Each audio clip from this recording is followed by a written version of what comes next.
जय माता दी। मैं पंडित गौरव शर्मा, एस्ट्रो अर्थ चैनल में आप सभी का स्वागत है। आज हम देखते हैं कि 14 मार्च को सूर्य नारायण भगवान जो कि राशि परिवर्तन करने जा रहे हैं और इस बार वह राहु के साथ युति बनाएंगे और ग्रहण योग की उत्पत्ति करेंगे और उस पर हमारी वृश्चिक राशि जो कि हमारे जोडियक की 8वीं राशि भी है, मंगल प्रधान राशि, उस पर इस ग्रहण योग का किस प्रकार से शुभाशुभ प्रभाव रहेगा यह हम जानेंगे और किन्हीं महत्वपूर्ण सावधानियों का ध्यान रखना चाहिए और किन्हीं महत्वपूर्ण उपायों को करने से निश्चित ही हमें इस योग से जो भी दुष्प्रभाव प्राप्ति होगी उसमें हमारा बचाव रहेगा। और इसके लिए पहले ही जैसे राहु व बुध की युति अपनी नीच राशि में पहले ही 7 मार्च को बनी हुई है, उसकी वीडियो हम पहले इस चैनल पर डाल चुके हैं, आप जाके देख सकते हैं। और अब हम देखें तो इस ग्रहण योग का जो कि 14 मार्च को युति बनेगी उसका प्रभाव क्यों इतना महत्वपूर्ण हमारे ज्योतिष शास्त्र में बताया गया है, क्योंकि सूर्य को हमारे ज्योतिष शास्त्र में हमारी आत्मा का कारक, हमारे पिता का कारक, हमारी इम्यूनिटी सिस्टम, हमारी हड्डियों का कारक, हमारे कॉन्फिडेंस का कारक, हमारी सरकार का शासन प्रशासन का कारक और हमारे मान यश की प्राप्ति के लिए भी हम सूर्य का आकलन करते हैं। और अगर हम राहु की स्थिति देखें तो हमारे ज्योतिष शास्त्र में छाया ग्रह के रूप में राहु को माना गया है और अकस्मात चीज़ों को खराब करने में, हमारे धन हानि के लिए देखें, चलते चलते बिजनेस जॉब में रुकावट के लिए देखें, यह सब हम राहु दूषित राहु से देखते हैं। और मान सम्मान में हानि के लिए भी हम दूषित राहु का प्रभाव देखते हैं। और हमारे ज्योतिष शास्त्र में इस ग्रहण योग का इसलिए भी महत्वपूर्ण प्रभाव है क्योंकि सूर्य भगवान के साथ ग्रहों के आने से अस्त का प्रभाव आता है, लेकिन हमारे ज्योतिष शास्त्र में मात्र राहु ही एक ऐसा ग्रह है जो सूर्य भगवान को भी ग्रहण लगाने में सक्षम होता है। इसलिए भी इस योग का बहुत महत्वपूर्ण स्थान हमारे ज्योतिष शास्त्र में रहता है। और अब हम देखें तो वृश्चिक राशि वालों के लिए इसका प्रभाव किस प्रकार से रहेगा यह सब हम देखते हैं। वृश्चिक राशि वालों के लिए पंचम भाव में सूर्य बुध व राहु की युति बनने से ग्रहण योग की उत्पत्ति हुई और हमारा पंचम भाव जो कि हमारे ज्ञान, बुद्धि, विद्या, हमारे संतान उत्पत्ति, संतान से किस प्रकार से संबंध होंगे, शेयर मार्केट से लिए और हर प्रकार से हम देखते हैं। और पंचम भाव के स्वामी जो कि वृश्चिक राशि वालों के लिए बृहस्पति ही बनते हैं, उनकी राशियों में तीनों का संचरण होना कहीं ना कहीं बृहस्पति की भी हमें स्थिति आकलन अवश्य ही करना चाहिए। और वृश्चिक राशि वालों के लिए सूर्य भगवान जो कि दशम भाव हमारे कर्म स्थान के स्वामी भी बनते हैं, इसलिए भी वृश्चिक राशि वालों के लिए इसका बहुत महत्वपूर्ण प्रभाव रहेगा क्योंकि वृश्चिक राशि वालों पर पहले ही शनि की ढैया का भी प्रभाव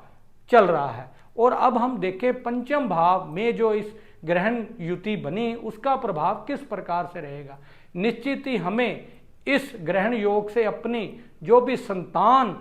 उत्पत्ति में बाधक योग बनेंगे और अवश्य ही हमें ध्यान रखना चाहिए। विद्या अध्ययन में कहीं ना कहीं प्रॉब्लम के योग, धन हानि के अकस्मात कहीं ना कहीं योग, दुर्योग की उत्पत्ति और संतान से अच्छे संबंध ना होना, यह भी इस ग्रहण योग से हमें अवश्य ही फलों की प्राप्ति के योग बनते हैं। और पंचम राशि के स्वामी जो कि सूर्य नारायण भगवान बनते हैं दशम भाव में जो कि उनकी कर्म स्थान में अधिपति होने से हमारे कार्य क्षेत्र में विफलता का योग, कार्य क्षेत्र में प्रमोशन में प्रॉब्लम और कार्य क्षेत्र में चेंजेस के योग इस ग्रहण योग से निश्चित ही बनने का कहीं ना कहीं प्रभाव हमें इस योग से ध्यान रखना चाहिए। और उसके लिए अगर हम देखें तो इन तीनों ग्रहों का संबंध हमारे 11वें भाव से होना जो कि हमारे लाभ भाव भी है, अकस्मात धन की प्राप्ति का और हर प्रकार से इच्छा पूर्ति का भाव हम अगर देखें तो 11वें भाव से बनता है। और इस ग्रहण योग से हमें अकस्मात कहीं ना कहीं हर कार्य में विफलता का योग भी इस योग से अवश्य ही ग्रहण योग से हमें ध्यान रखना चाहिए। और स्पेशली अगर हम देखें तो कहीं ना कहीं आफ्टर मैरिज जो भी संतान उत्पत्ति में भी प्रॉब्लम इस योग से बनने से हमें अवश्य ही सावधानी बरतनी चाहिए। न्यू कपल के लिए मैरिज या लव रिलेशनशिप में कहीं ना कहीं अवश्य ही ध्यान रखना चाहिए, क्योंकि राहु व सूर्य योग जो कि ग्रहण योग बनता है उस भ्रमित योग करने में, और स्टूडेंट्स के लिए कहीं ना कहीं विद्या अध्ययन में भी चेंजेस के योग और विद्या अध्ययन में प्रॉब्लम आना, क्योंकि राहु व सूर्य के योग से हमें भ्रमित योग की उत्पत्ति भी होती है। मान यश की हानि होना, कहीं ना कहीं हमारे प्रॉब्लम इस योग से अवश्य ही बनने के हमें प्राप्ति हो सकती है। इसलिए भी अब हम अगर देखें तो किस प्रकार की सावधानियां हमें इस योग से अवश्य ही ध्यान रखना चाहिए। वृश्चिक राशि वालों के लिए जो कि दशम भाव के स्वामी सूर्य नारायण भगवान बनते हैं, जो कि हमारे कर्म क्षेत्र के स्वामी भी हैं, इसलिए हमें अपने जॉब, प्रोफेशन या बिजनेस में कहीं ना कहीं सावधानी बरतनी चाहिए, और संतान की विद्या अध्ययन में और उनकी उत्पत्ति में भी हमें अवश्य ही इस योग से ध्यान रखना चाहिए। अब हम अगर देखें तो किन महत्वपूर्ण उपायों से अगर हम करेंगे तो निश्चित ही हमें कार्य क्षेत्र में जो भी व्यवधान हो, या संतान उत्पत्ति में बाधक हो, या लव रिलेशनशिप में कहीं ना कहीं प्रॉब्लम के योग बनते हों, उसका बचाव रहेगा। हम अगर देखें तो उपायों के तौर पर हमें बृहस्पति का उपाय निश्चित ही करना चाहिए, क्योंकि बृहस्पति हमारे पंचम भाव के कारक भी बनते हैं, और बृहस्पति की राशि में ही इन तीनों का योग बनने से हमें बृहस्पति के लिए केसर का तिलक अपनी नाभि, जुबान व मस्तक पर लगाना चाहिए, और ब्राह्मण को वीरवार वाले दिन